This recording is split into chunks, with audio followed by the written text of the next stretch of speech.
Hello everyone. तो आज will make a small video today. First let me wish you all a very happy Republic Day. Now today I will take a couple of your questions. This question is from Daily Updates. Sir, good morning. Wish you a happy Republic Day. Sir, my question is, IU asked me, what is your achievement in 13 years of your service? Sir, what could be matured answer? Sir, is it related to army achievement or domestic? Sir, give me some examples. Sir, thank you. So, I told him it is mainly your work related achievements he is asking. He is not asking, mainly he is asking work related. And if there is some big achievement in your personal capacity, in your family, or in which your contribution is there, that also you can mention, like you have constructed a house or some other thing worth mentioning which is related to your personality, your own efforts, your success, your achievement, and your actions that has made people around you feel proud of you. Give your example that, see that person, how nicely he has managed. Okay, so you have to talk about those achievements, or mainly he is interested to know because you are a serving defense personnel. In your 13 years of service, what is your contribution? So here, since you are a serving personnel, he is asking about yours, mainly about your contribution in service. And for other, that is NDA candidates, they look at your achievements during your student life. आपने ज़िंदगी के 15-16 साल में क्या करा, और यहाँ पर the question is about your 25 to 30 years of life. What are your achievements, with particular emphasis on your service period, length of service. कोई अब इसमें again he asked me question, sir क्या क्या हो सकते हैं, ये थोड़ा आइडियाज दीजिए please. So I have mentioned any award और appreciation that you have received, any outstanding achievement in games or sports, anything else that made your superiors or colleagues proud of you. तो achievements हम उन्हीं को मानते हैं जिनसे हमारा मान सम्मान बढ़ता है, लोग हमारे बारे में अच्छा सोचते हैं, और सर्विस में आपको अप्रिसिएशन मिलता है, कमेंडेशन मिलता है, मेडल्स मिलते हैं, और या आपको कोई भी आपने आइडिया दिया, जैसे कई बार एप्रिसिएशन मिलता है कि एज ए सोल्जर और as an airman you have given a suggestion और एन आइडिया जिससे कॉस्ट सेविंग हुई, तो इस तरीके का कोई अचीवमेंट है. आपने कोई प्लांटेशन ड्राइव में हेल्प करी, चलाया, कुछ एरिया ऐसा पड़ा हुआ था, सूखा था, अंडर डेवलप्ड था, आपने उसमें वॉलंटियर करा, आगे गए, तो इस तरीके के जो अचीवमेंट्स आपके हैं वो आप बता सकते हो. Not that day to day life में आपने क्या करा, ऑफिस का मैंने सर, वो तो आपकी ड्यूटी है ही है. मैं एडिशनल रिस्पॉन्सिबिलिटी और एडिशनल अचीवमेंट की बात कर रहा हूँ, which is slightly different from your normal course of duty. बच्चे स्कूल में पढ़ने जाते हैं, सब पढ़ते हैं, किसी के 60% आते हैं, 70 आते हैं, 80 आते हैं, किसी के 90-95% आते हैं, वो अचीवमेंट है. You are a school topper, वो अचीवमेंट है. You are a board topper, वो अचीवमेंट है. गेम्स एंड स्पोर्ट्स सब खेलते हैं, नॉर्मल आपने भी खेला, वो अचीवमेंट नहीं है. उसमें अच्छा क्या करा आपने, आपका रिकग्निशन मिला, आप उस पर्टिकुलर गेम के कैप्टन या वाइस कैप्टन बनाए गए, आपने कोई मैच जीते, उस मैच जीतने में आपका क्या कंट्रीब्यूशन था। तो इस तरीके की चीज़ें एनडीए वाले बच्चों के लिए होती हैं या नॉन वर्किंग के लिए होती हैं। जो वर्किंग है उनका फिर वर्क रिलेटेड अचीवमेंट की बात ज़्यादा करते हैं कि उसमें क्या क्या आपने करा।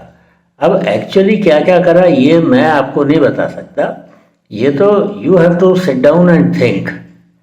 और अगर if you are not able to think by yourself तो अपने साथियों से, दोस्तों से, अपने सेक्शन में उनसे आप पूछो कि यार can you remember anything, can you tell me, तो वो आपको सजेस्ट करेंगे कि तुमने वो काम अच्छा करा था।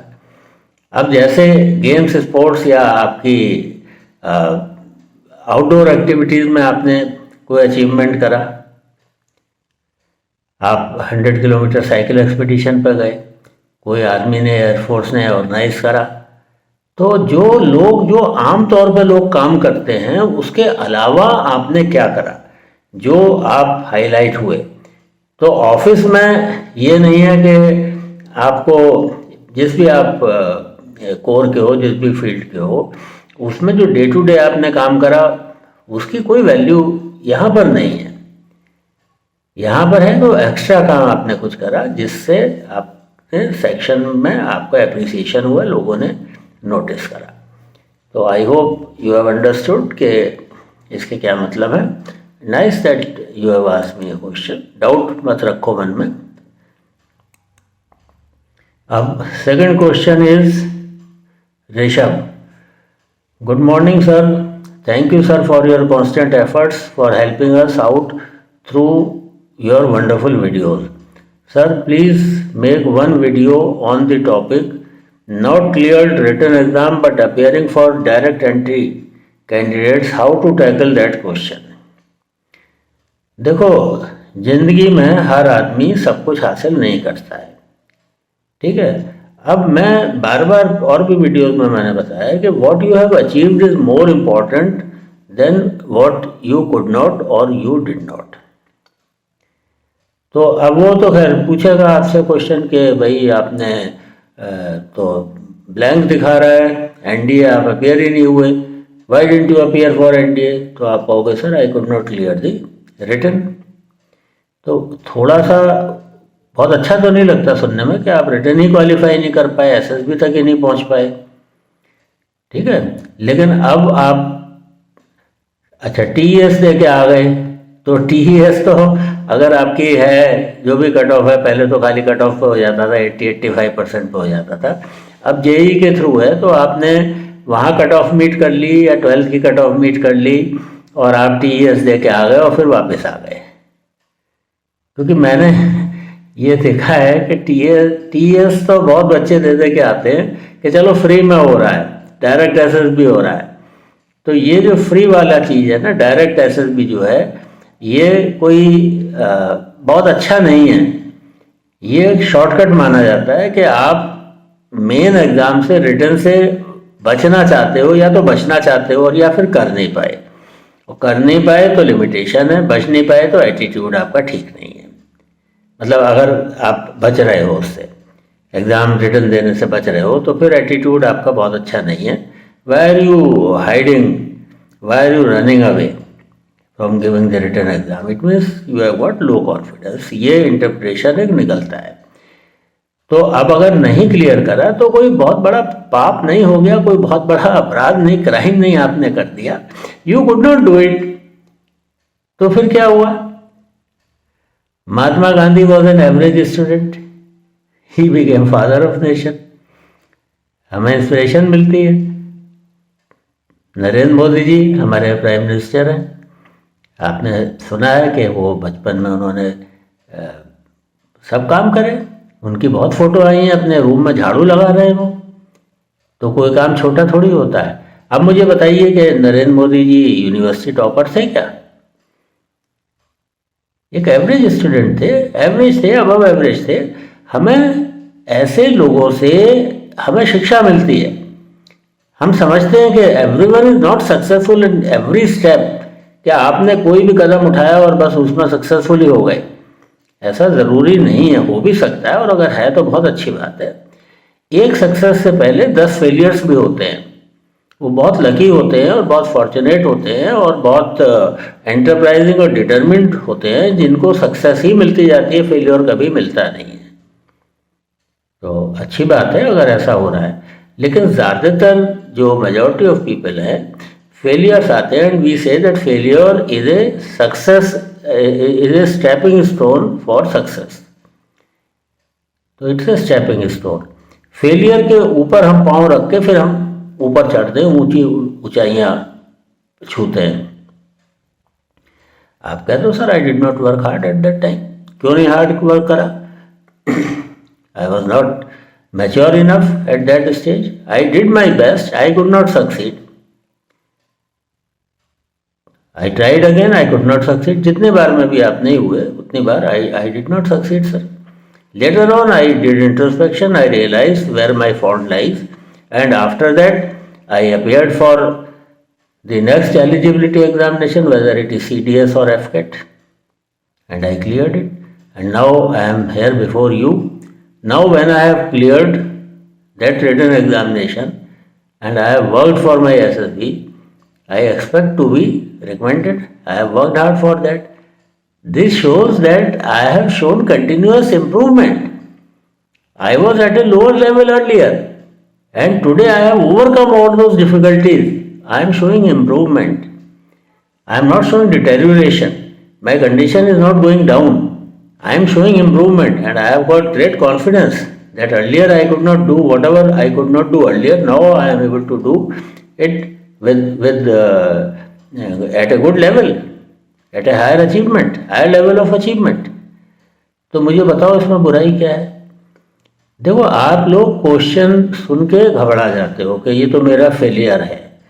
तो फेलियर है तो क्या हो गया? फेलियर है तो आप सक्सीड भी कर रहे हो ना, उसके बाद में सक्सेस तो अचीव कर ली ना।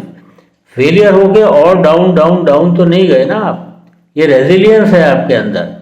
आप ऐसे जैसे रबड़ की बॉल को आप ज़मीन पर मारते हो, नीचे गिराते हो, उतनी ही जोर से उछल के वो ऊपर आती है।